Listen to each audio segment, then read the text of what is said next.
Whoa, it's an absolute honk. It's a chonker. What is it called? Anagram? Anecdote? Synthesizer Sundays, that's what it's going to be. So we've got Telephone Tuesdays with Hack Modular, and we're going to be doing that as much as we can. I hope you're enjoying those. Let's get some ideas and the comments on that about what to talk about on Telephone Tuesdays.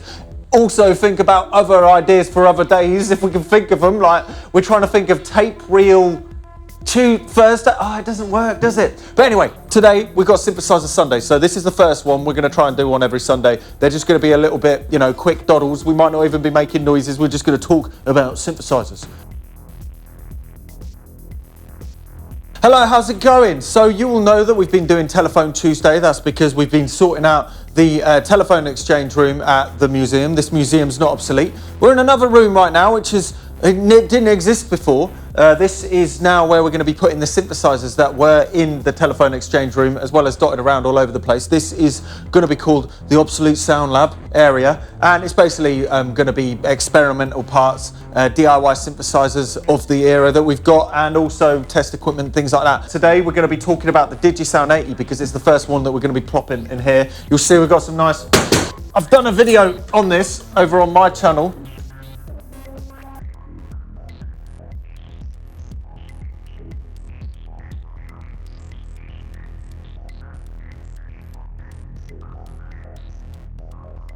This Digisound 80 we got from Gordon last year. I think it was 1987 he started putting this together. This is the bass case. If you come over and have a look at this. This is the bass case of Gordon's Digisound 80. It's built like a blooming boat. It's absolutely lovely, but it weighs a fudging ton. And this has been on display for a year, maybe over a year and a half. And the great thing about it is people get to try it out.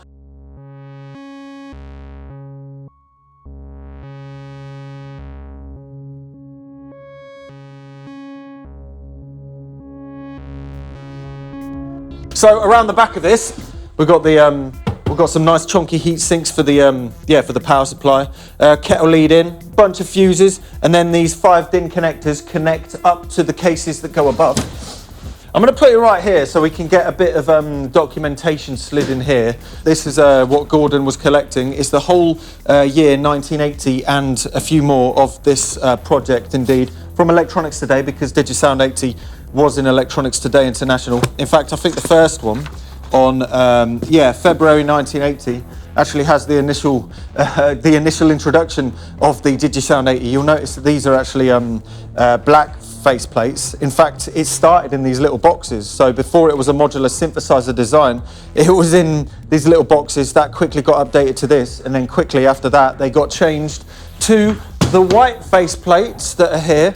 Legend has it, the actual face panels were bought in bulk and ordered from a refrigerator company. So it's actually the plastic. It's quite strange. People have tried to replicate this. It's a little bit hard. It's like a little bit plasticky, the coating, and when you touch it, it kind of does remind you of a fridge. So this is the first case. I seem to remember that the case was actually something you could order as well. Gordon got it when the Digisound 80, when the company was going bust. He bought a bunch of the stuff, including the cases and all of the bits, because he built it after the project came about. So this was around 1987. This one goes on the top, like so. Lovely jubbly. But we need to get the tape measure, because I don't want to step on the wet paint. We've got wet paint. We've literally been sorting this out quickly as we can. So I'm going to measure this because I want to give enough height. Do I give enough height now for another rack? So 27, because I've got a bunch of spare, so we're going to get right up to the top. Maybe we'll put above it, we'll put one that isn't as friendly for kids. We'll put it a front-facing thing, like maybe a vocoder or something, or visual. So we're going this high. But anyway, we'll get back to the Digisound 80. Now we know the height. We have got a bunch of other modules for this. We're going to try and add them into it. As you can see, there was a larger digital to analog converter. Going to modify that. We're going to get that working soon, but it's got 4 VCOs in this one, in this instance. It's got a mixer, bunch of filters, bunch of VCAs, A bunch of envelope generators, a reverberation unit, that's really nice sounding. When it was in the other room, it had speakers because it also has a power amplifier. However, as time has gone, it's making more sense to put all of these into headphones for when people use them, so they can listen to them by themselves. It isn't going to make the museum sound crazy, and they can enjoy making the sounds that they want instead of feeling embarrassed by the sounds that they're making.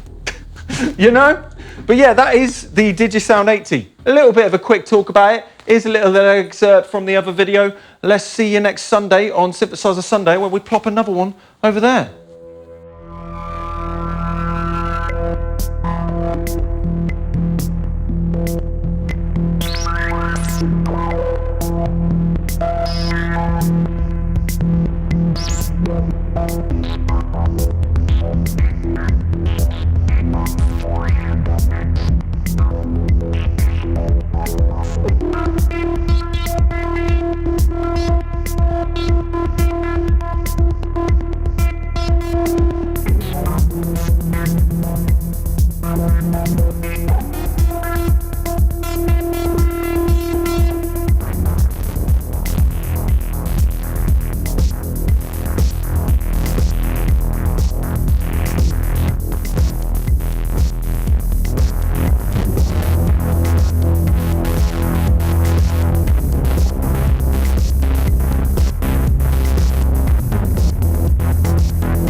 Hello and welcome to the next Synthesizer Sundays.